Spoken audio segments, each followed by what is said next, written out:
Good morning, everyone. This is Nick Augustine with Mark Scroggins, and this is the Scroggins Law Group podcast, and it's a video podcast and we're Zooming today. Yeah, it's a little different. As you can tell, we are in the world of the COVID-19 virus right now, hence, T-shirts and hats while I'm coming from you from the home office. I didn't get the memo. I could put on a ball cap, a cowboy cap, but I do want to say nice lamp. Thank you. Appreciate that. All right. So let's get started with everything going on with COVID-19, coronavirus, divorce, and child custody. I've seen a lot of things that have been shared by you as well as other attorneys about judges doing things from home, different things. What cases are up in court, what's not. So right. What's not happening and what is happening right now in the different counties. Well, let me start with one thing and just let everybody know that Scroggins Law Group is up and operational 100%. Everybody has the ability to work remotely and is working remotely, with the exception of an attorney or paralegal or two that occasionally are going into the office, but relatively rarely. Okay, so luckily, I have always invested in technology, so we've had the ability to work remotely for years. And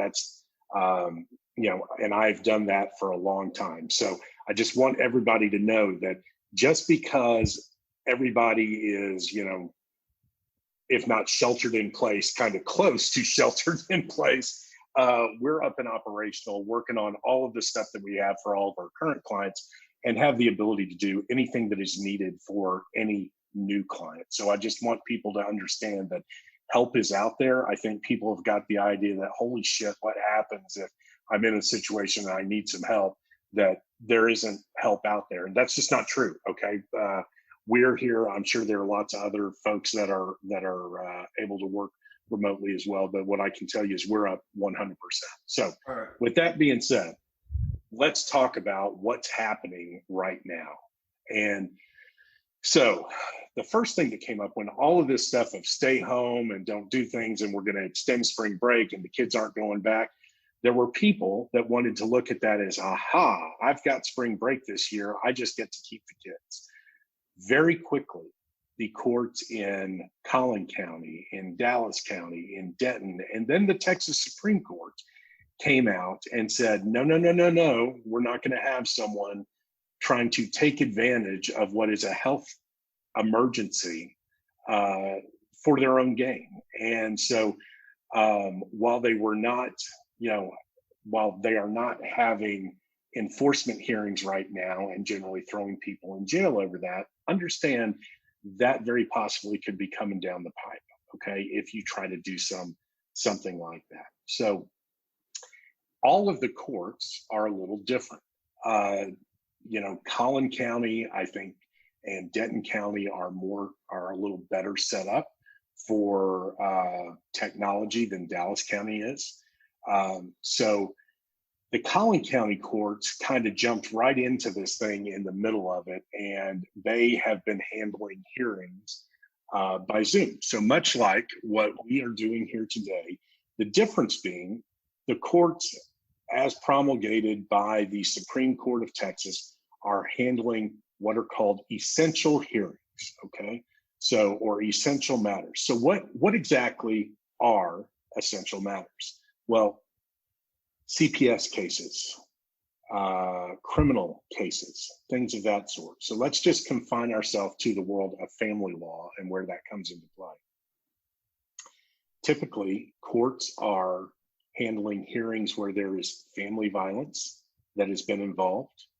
They are handling, protective orders, temporary restraining orders. Let's say that with all this staying at home, and the liquor stores are open and, booze can be delivered and people are staying home and drinking, and it, turns into a bunch of stuff. And maybe, that drug or alcohol problem that dad has had a problem with has just escalated.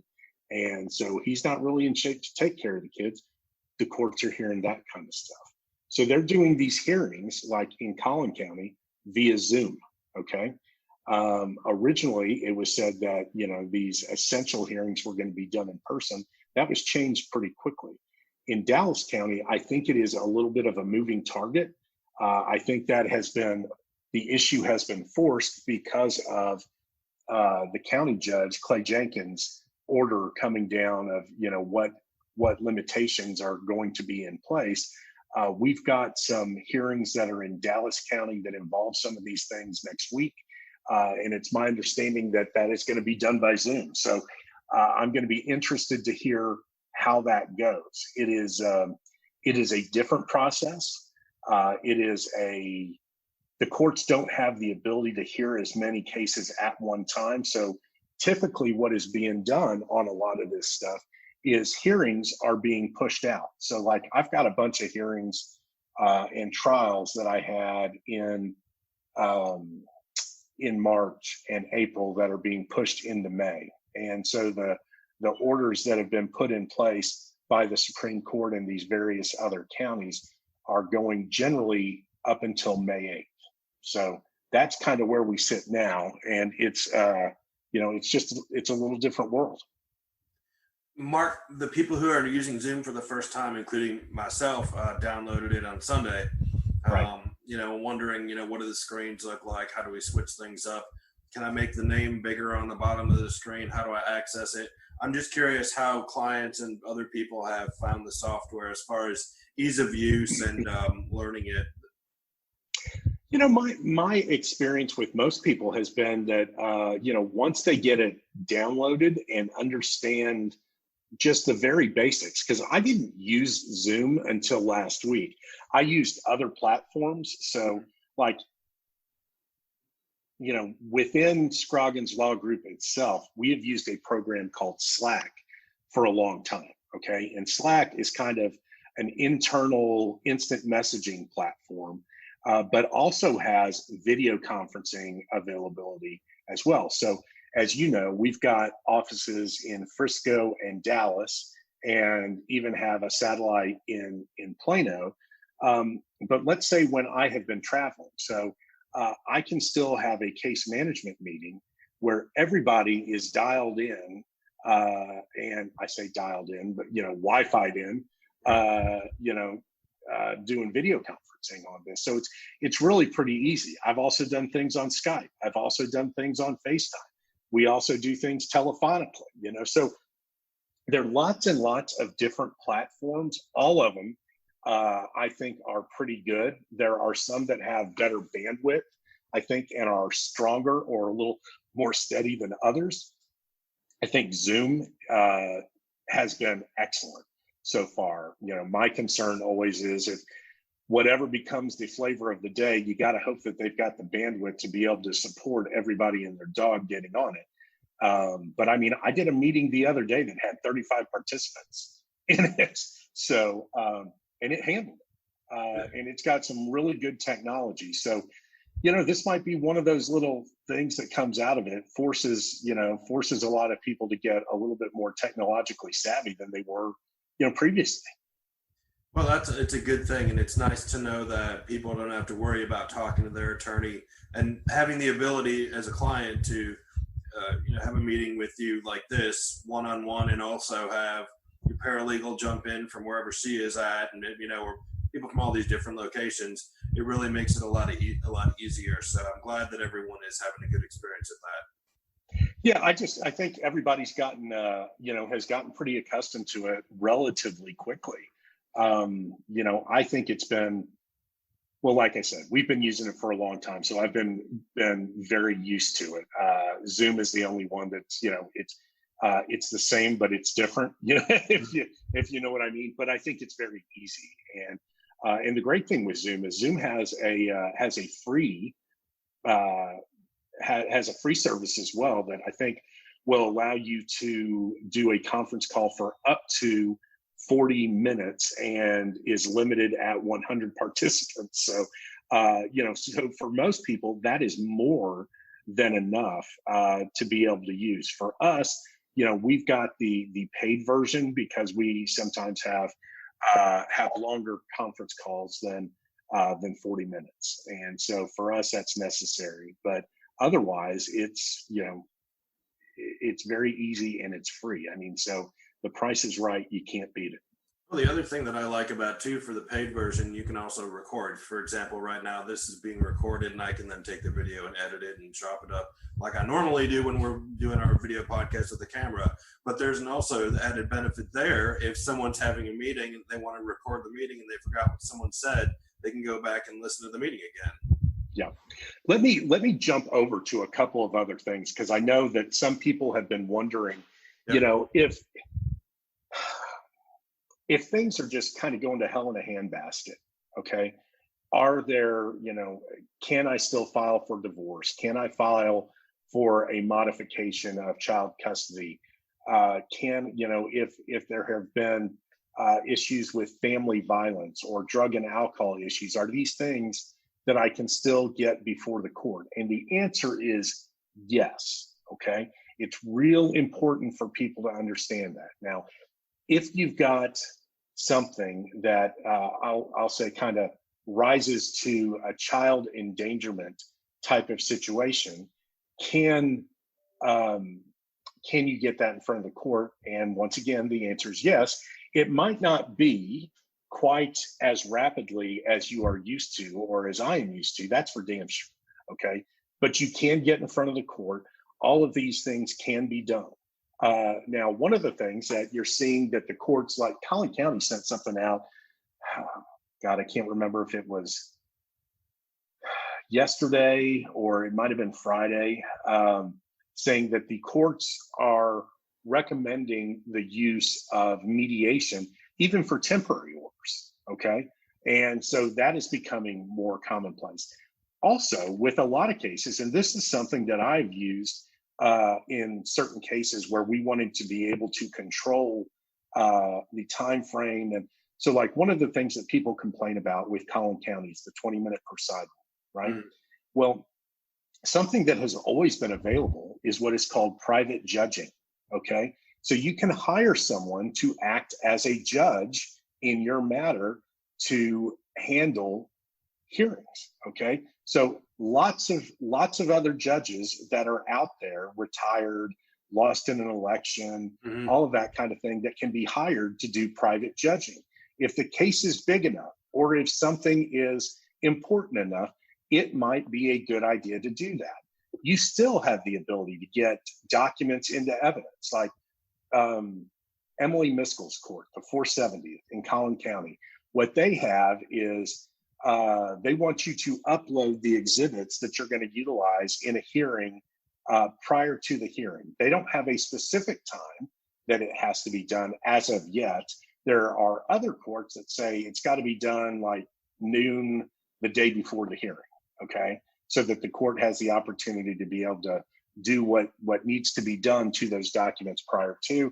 It also makes sure that everybody is actually seeing the exhibits that you are going to utilize. So there are lots of different things that can be done, you know, private judging, using a mediator for temporary orders. So a lot of different things, and not every case needs to have a temporary order hearing. But my point is, if you've got some child endangerment issues, that is still available, okay?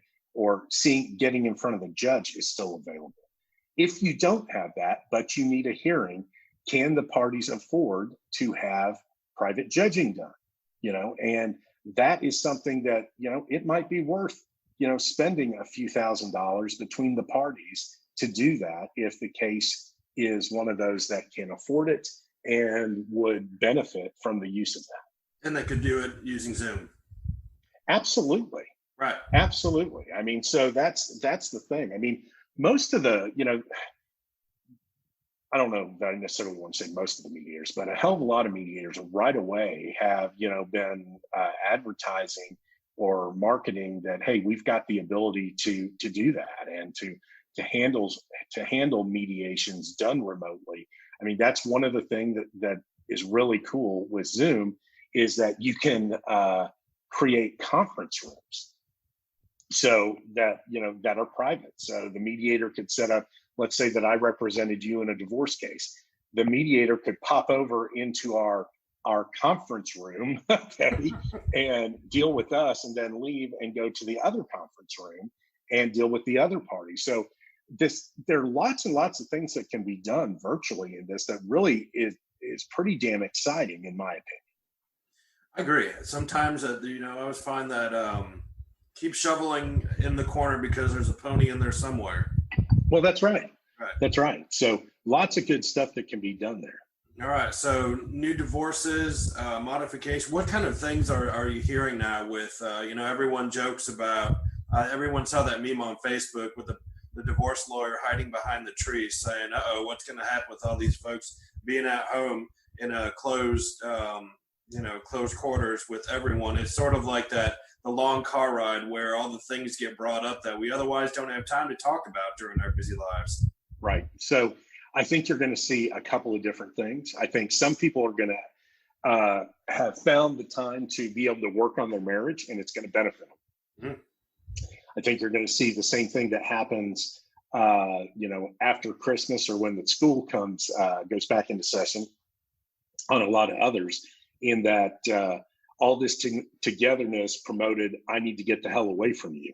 And so you're going to find a lot of people that are seeking to get divorced once all this is over. So, or where, we become a more mobile society again. Yeah. And, so we'll see. The important thing is I think there are a lot of people that are afraid that they're just, they're stuck, and they're not. Okay. So things can be done. Help is out there. We're here to help, as always. And it's important to get that message out there. All right. I mean, especially if you have cases involving family violence or something like that, you don't have to wait for some reason. No, absolutely not. And you shouldn't.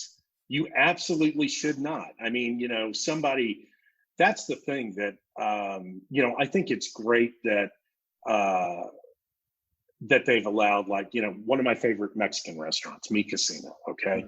Mm-hmm. So you can order food from Mi Cocina. You can also order margaritas from Mi Cocina. That's great to be able to do that. I get concerned that people are going to, because, you can only work out so much at home. And some people, don't have that setup. I'm very lucky in that I've got a home gym that I use all the time, and a Peloton bike and all this stuff that I use. So I'm not affected by that as much. But people that live at Lifetime or 24-hour fitness or, all of these types of things, or if you're in Dallas County, hell, if you're a runner, because you can't go out and do that now. Exercise is not an essential. That's right. So, yeah, I know. But you got to think about that. I mean, how easily everything would spread, from a gym. Yeah. So you also don't want, the Katy Trail looking like rush hour, on 75 or the tollway, and people spreading this crap, that way. So, my concern is that people are going to, get bored. And so what do you do when you get bored? You can only watch so many movies, and, the alcohol or drugs can cut that boredom for a little while, but it can also become problematic. So people need to be careful with what they're doing. And if you're in a situation where you find that your spouse or significant other is, running into problems, know that there's help out there to deal with that. Yeah. It's, you see people at times like this, you see the best in people and you see the worst in people. Any recommendations? My own personal recommendation is try to stay away from Facebook. Don't get your news there. Get your news from a reputable source, because here's what I'm seeing is people, between Dallas, Denton, and Tarrant County and Collin County, there's different rules and restrictions in different places. And so someone sees something posted in one spot and didn't know that applies to one area and not the other. There's just a lot of confusion out there. Yeah. So one of the things that we are doing, if anybody goes to our website, scrogginslawgroup.com, right now you will see that, we've got a red banner across the top, and you can click through and it will tell you what we're doing. One of the other things that we are going to do is create a repository of all of these different orders for the different counties. But something else people should remember right now, you can go to, the different county websites, and they will have all of these different orders that they've got. But the easy thing is to pick up the phone and call, and we can walk you through what's going on. All right, very good. Any other tips or words of wisdoms or thoughts about everything going on right now? And the best thing I could say right now is try to be good to yourself and be good to those around you, and try not to react. People are generally trying to do the best that they can do. And so, pause when agitated and take a breath and, give that a shot first. Right. I mean, because things that are said in anger can really destroy a lot of relationships. And so I hope that people can take that to heart and avoid doing that as much as possible. Yeah, like as we say, flatten the curve. I think people have, it's like I've watched people go through what seems like the 12 steps over whatever it is of anger, grief, and recovery and all. Right. It seems like, when once people stop freaking out, I think we've gone past the curve and people are starting to be really patient with a lot of other folks. And I've noticed that personally. So yeah, let's hope that continues, because, we can't complain about that guy who cut us off in traffic this morning as an excuse for having a bad mood. No, that's exactly right. I mean, so, your spouse or your kids might be getting on your ever living last nerve, but breathe, understand, man, they're struggling just like you are. So, let's try that, turn the other cheek thing, and, try to treat our fellow man with a little respect and dignity. Absolutely. And it's nicer weather today. We're finally getting some sun, thank God. So hey, I am looking out the window right now, and I'm seeing the sun, and I'm thinking, that's fantastic. I'm probably going to go sit out by the pool in a chair with my laptop and work, because that's another thing, man. Vitamin D. Get some vitamin D, and that is really good stuff. My Wi-Fi works on my crushed granite patio, but unfortunately I've got grass and things coming through there. So all I see outside is work. Yeah, I get it. All right, Mark, well, you hang in there, and everyone, thank you for listening, watching because the audio for this will be on our podcast, and also video we'll put out there. Please do share this information and talk to your friends and neighbors. And if anyone needs help, please give a call, 214-469-3100. Thanks so much, guys. We're here to help.